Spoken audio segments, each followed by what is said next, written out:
If banana farmers are correct, the leaf spot outbreak could have been prevented. But according to them, the people in the government responsible for procuring fungicides did not understand the gravity of the situation. They're giving some lame excuses and talking about logistics, but farmers are not buying that. This is not a logistic problem. We have ordered stuff from all over the world, and it's Christmas time and people are getting their goods. You might get it a couple of weeks late, but they're saying they ordered the oil since September. That's a blatant lie, I can tell you, because we have ordered stuff and the oil is come from Texas. They said you can procure oil also from other areas. It doesn't have to be Texas. So this is a lame excuse. Now crops and profits will be lost, and emergency measures must be taken to prevent things from going from bad to worse. Nous just need pour couper immédiatement. Et plus encore, c'est voleur qui vini, ma kay di voleur, fait yo kanek vini point, et yo ka aller la kayo et puis. So sou ni anti les man anti bagay yo ka près tout. So ou ki farmer pas nan rien. So nous tenions pour Christmas. Nous tenions pour Christmas because rien pas ka vini. So right now tout fig la just là. So nous ni pour couper hik follower. Tale ou ni pour couper jeter because it can affect tout, it can nettoyer feuille des feuilles. One way or the other, the lost productivity could cost the island millions of dollars. In the next few weeks to couple months, you'll see the full effect of the reduction in production. Right now, production was up, and farmers worked so hard after Hurricane Beryl from July to now to come to a production, and that's the result of it. Losses all the way.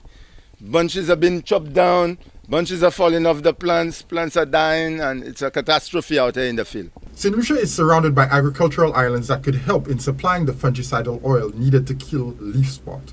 Martinique, for example, has no reports of leaf spot infestation yet. Well, currently, I know some visitors came recently and they said Martinique does not have a leaf spot problem as we speak.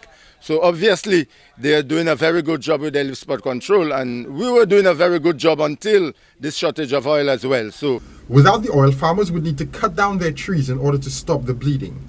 One way or the other, they have thrown their money down the drain of the banana industry and will need help to survive the coming year. Well, sama de gouvernement là pour faire nous right now.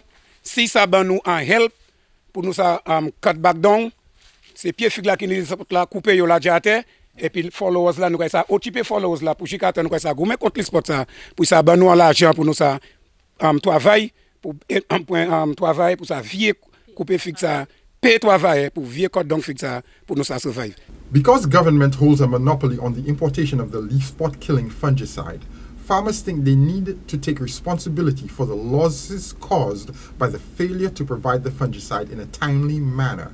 We need full compensation for our disaster here. We need full compensation. Farmers have single-handedly brought their fields back in production. The only assistance we got from the hurricane was from the UBEC program. We got some inputs, fertilizers, limestone, and that was welcoming. And farmers really welcomed that assistance. And to see that we're losing all this crop, it's really disheartening, it's really frustrating for farmers at this time. Further than that, some farmers think that if government officials don't understand the crucial importance of protecting farmers from leaf spot, then perhaps it is time to give the responsibility to the private sector, which will at least understand the profit motive. Well, government could also, employ a private entity to procure oil if they cannot do it properly. And then probably the private entity could even fund it. And after all is said and done, they can, bill government. So it doesn't have to be government bringing it in, but they have to give the go-ahead to a private entity because obviously they're failing. The banana unit and all of them, they have failed the farmers. They have failed the farmers big time. For Choice News Now, I'm Jason Seaflay.